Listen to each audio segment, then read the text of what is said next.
para anggota Karang Taruna lagi mengadakan kegiatan jimpitan sampah. Setelah terkumpul distorkan kepada kami, kemudian kita lakukan penimbangan. Ayo semangat.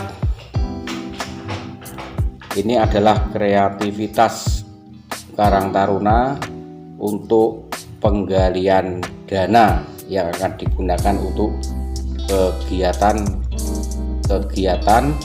yang sudah diprogramkan sebelumnya. Jadi kegiatan ini mempunyai dua misi. Yang pertama, ikut melestarikan lingkungan, kemudian menjaga kebersihan lingkungan, dan sekaligus mengumpulkan dana organisasi. Assalamualaikum warahmatullahi wabarakatuh. Jumpa kami dengan Rosok Semarang Channel. Video kali ini kita rilis pada tanggal 22 Oktober 2021, bertepatan dengan Hari Santri Nasional.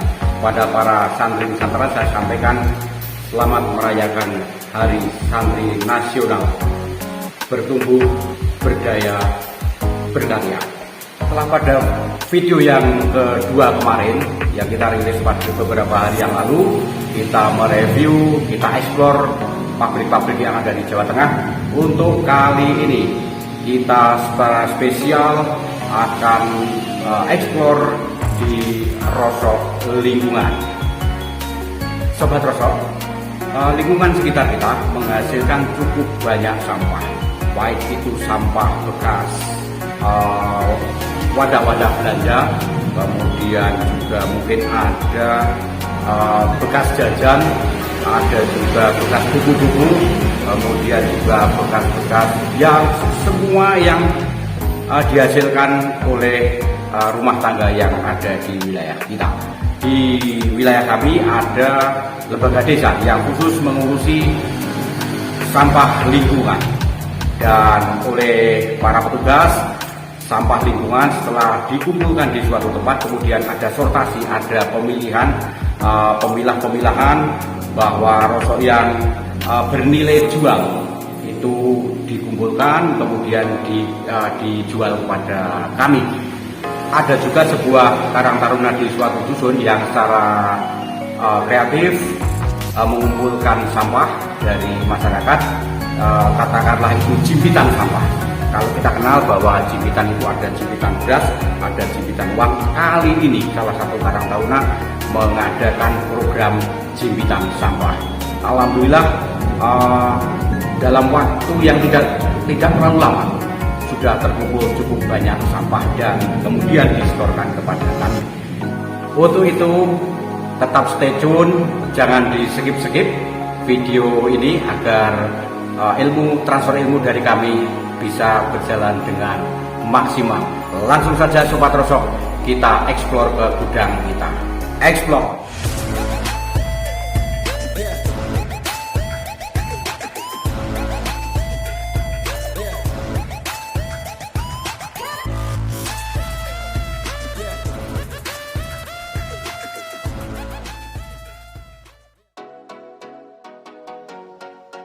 Kita masuk ke gudang kita.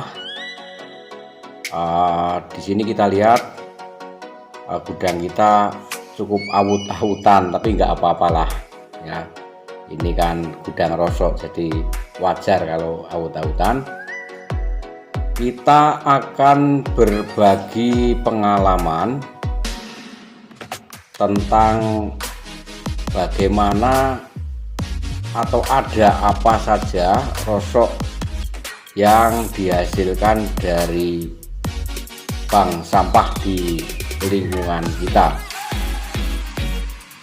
Langsung saja, yang pertama ini kita lihat ada gelas-gelas minuman ya, gelas minuman yang warna itu nanti kita sendirikan, semisal ada merek Torpedo, kemudian Teh Segar, Ale-ale, Monty dan sebagainya.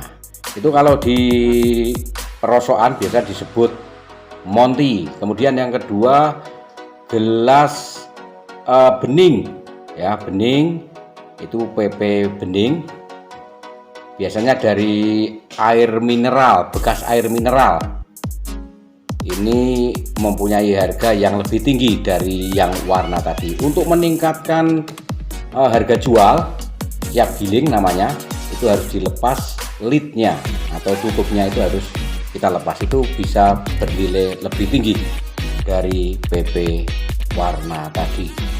Kemudian ada lagi ya, ini adalah botol-botol bekas minuman ya, disebut PET atau PET ya, PET warna, nanti kita sendirikan. Kemudian ada PET bekas minuman, botol bekas minuman BM biru muda. Kalau kita lihat yang paling gampang itu jangan dindingnya, tapi bagian bawah itu kelihatan ada warna ya, ada warna biru muda. Itu kebanyakan adalah bekas aqua dan laminelar.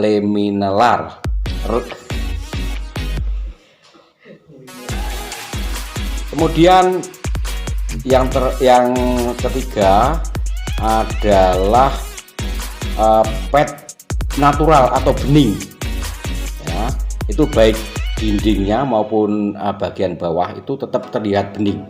Ini mempunyai nilai jual yang paling tinggi di antara botol-botol bekas minuman. Kemudian yang terakhir ini ada PET botol kecil ya, biasanya itu bekas-bekas caos, kemudian bekas kecap dan minyak angin dan lain-lainnya. Meskipun berbahan PET, tapi para penggiling penerima rosok kita itu jarang yang mau apabila dicampur dengan PET yang bekas dari botol minuman tadi. Selanjutnya adalah ini putihan ya. Putihan itu paling gampang melihatnya adalah ciri-cirinya di bagian bawah itu ada garis tengah ya, garis tengah. Ini kebanyakan bekas-bekas sampo, kemudian kosmetik dan lain-lain. Kebanyakan ini masuk ke golongan putihan. Kemudian ini yang lebih tinggi harganya adalah naso ya, naso itu yang berwarna putih, bekas-bekas jeligen yang sudah rusak dan sebagainya. Kalau dalam jumlah besar itu bisa dikemas menjadi satu, itu mempunyai nilai yang lebih tinggi dari putihan tadi. Meskipun tidak banyak tapi juga banyak, ada kaleng ya, kaleng roti, kaleng cat, kemudian kaleng baygon, kaleng susu ya, kaleng susu itu juga ada. Selanjutnya adalah botol-botol bekas oli ya, bekas oli. Kalau jumlahnya sedikit nanti kita masukkan ke putihan, kalau banyak nanti bisa kita masukkan, kita sendirikan. Kemudian ada ember warna atom-atom ya, atom-atom kalau kami menyebut ember warna. Kita lihat. Kemudian pralon juga ada ya. Pralon ini tidak bisa dicampur, ini adalah PVC ya, PVC itu kita sendirikan. Kemudian ada selang-selang pendek, ada bekas sepatu bot, ini masuk di golongan nilek. Nah, nilek ini juga laku. Nah, ini ember hitam, jadi atom-atom yang berwarna hitam itu nanti disendirikan. Ini memang meskipun tidak terlalu tinggi tapi tetap laku ya.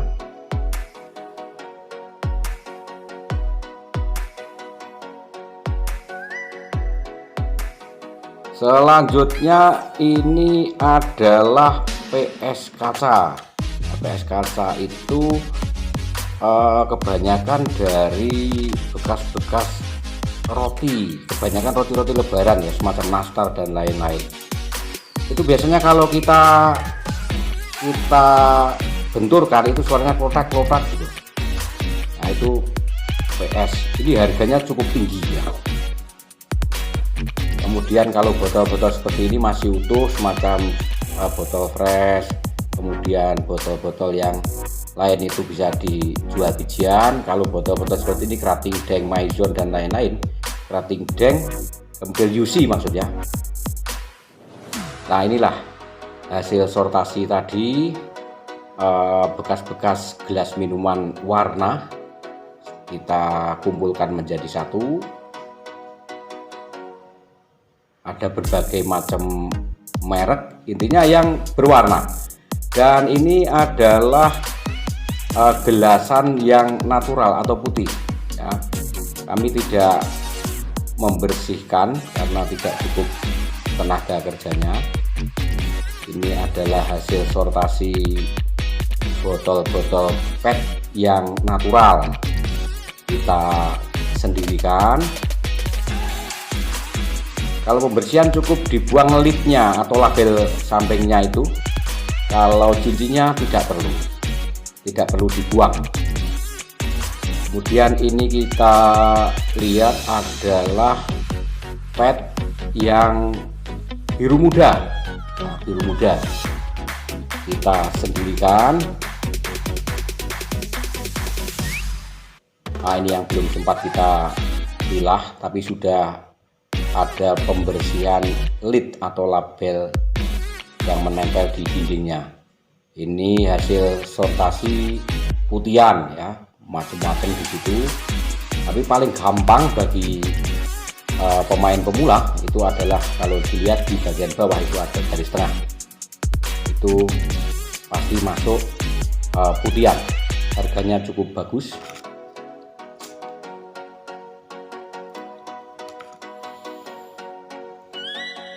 Ini adalah hasil yang sudah kita partai berdasarkan jenis-jenis tadi, kemudian kita tutup, kita ikat, kemudian kita tumbuk dan siap dikirim ke penggiling. Selesai sudah sortir rosok lingkungan hari ini. Maaf karena adanya masukan dari beberapa sobat rosok semua agar kami tidak mencantumkan harga rosok lingkungan berkaitan dengan adanya disparitas harga di masing-masing wilayah, agar tidak terjadi salah paham di antara kita. Untuk video kali ini kami mohon maaf tidak bisa menyebutkan berapa harga rosok yang siap giling setelah melalui hasil sortasi. Terima kasih. Tidak menunggu lama, hasil sortiran tadi langsung diambil oleh penggiling ya, satu pick up penuh, jadi tidak sempat menginap di gudang kita.